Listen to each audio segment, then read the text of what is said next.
Hi, welcome to another walk in the Carpenter shop.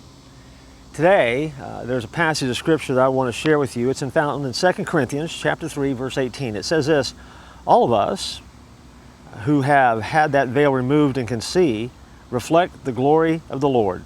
And the Lord, who is the Spirit, makes us more and more like Him as we are changed into His glorious image. That's a cool verse. And if you've never taken the time to dig into it deeply, I would suggest that you circle that one, 2 Corinthians 3, verse 18. Because all of us want our lives to matter.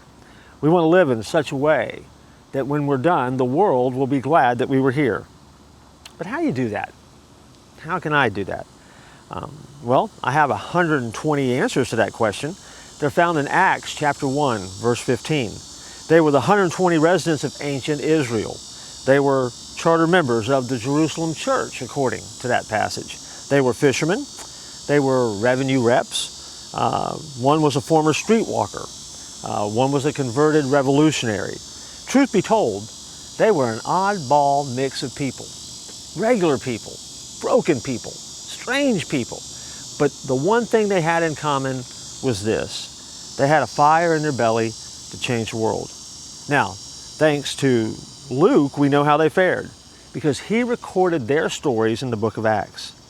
And so my advice to you is, if you ever feel like that you just can't make a difference, that you just can't change the world, take a good look at the book of Acts. Matter of fact, don't just take a look at the book of Acts. Listen to it. I'm getting ready, as we record this, to begin a series called Dent the Universe.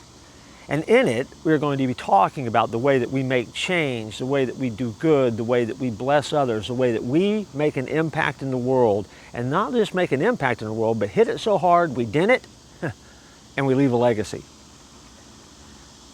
When you go through the book of Acts and you listen to the book of Acts, which is what I prayed as I was getting ready for the study, that I would hear what was happening in the book of Acts. You begin to hear walls collapsing. You begin to hear the sound of doors creaking open. Palaces, prisons, Roman courts. The division between Jew and Gentile begins to melt away. And then all of a sudden, God demolishes all of those barriers and announces, I am here and I'm good.